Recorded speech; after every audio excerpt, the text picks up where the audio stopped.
Dalam video ini saya akan membahas tentang analisis kebutuhan sistem digital untuk layanan publik, yaitu bagaimana sistem digital bisa meningkatkan kualitas pelayanan terutama dalam konteks kampus, tetapi juga bisa diterapkan di layanan publik yang lain. Yang pertama, ease of access to information, kemudahan akses dalam informasi. Dari pengalaman saya bisa dibilang saat mengakses informasi akademik kampus kadang gak mudah. Misalnya nih, saat kita ingin melihat jadwal kuliah atau pengumuman penting, seringkali informasinya terhambat diperbarui atau tersebar di platform yang lain seperti WhatsApp, website, Google Class, dan aplikasi yang lain. Menurut saya, solusi dari permasalahan ini bisa dari menggunakan tempat informasi yang terpusat yang ada di aplikasi HP. Dengan begitu, mahasiswa bisa mengakses semua informasi dari satu tempat, kapan saja dan di mana saja, tanpa harus bertanya ke sana sini. Yang kedua, excellent, efektif, efisien, dan fast service. Pelayanan yang baik, efektif, efisien, dan cepat. Contoh layanan kampus yang terasa aktif dan cepat adalah ketika saya mengurus pembayaran UKT secara online. Prosesnya bisa dari aplikasi tanpa harus antri di bank. Yang membuat pelayanan ini sukses adalah sistemnya yang otomatis dan user friendly. Teknologi digital seperti sistem pembayaran online dan notifikasi otomatis jelas membantu mengurangi antrian yang panjang. Nomor 3, paperless dan environmentally friendly, ramah lingkungan dan bebas kertas. Sebelum sistem digital berjalan lancar, proses mengurus surat dengan keterangan pastinya lebih ribet.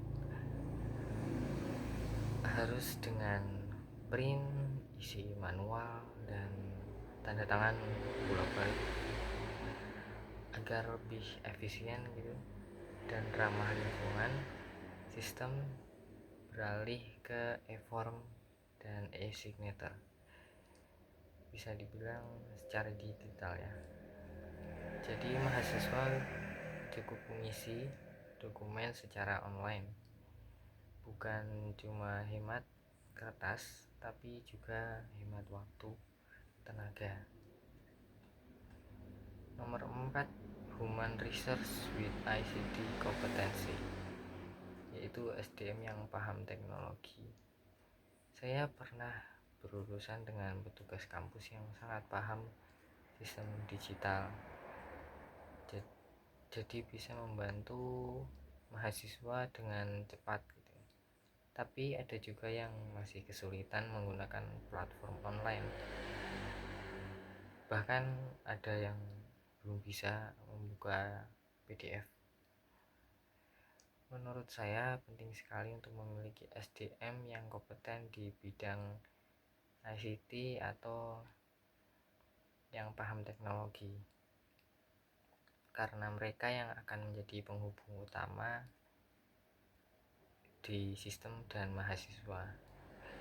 Kalau SDM belum siap, ya sistem yang canggih gak bakal efektif.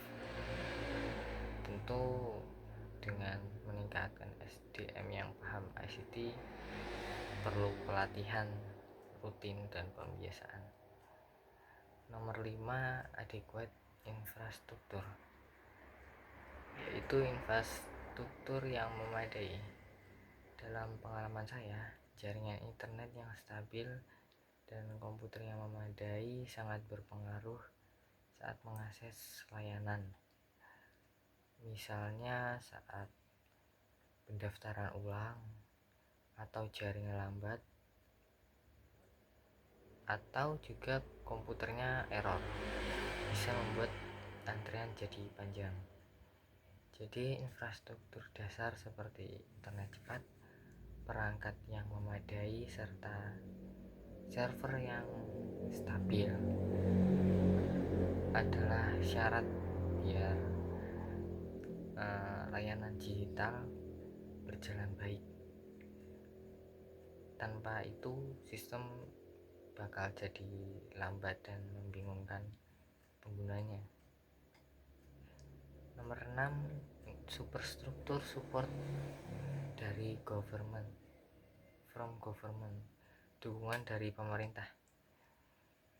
Salah satu contoh kebijakan pemerintah yang mendukung digitalisasi itu adalah Permendikbud Ristek nomor 53 tahun 2023 yang mendorong pemanfaatan TIK dalam kegiatan akademik dan administrasi. Dengan dukungan ini bisa memperkuat regulasi, jadi dasar kampus buat terus berinovasi lewat teknologi. Kesimpulannya,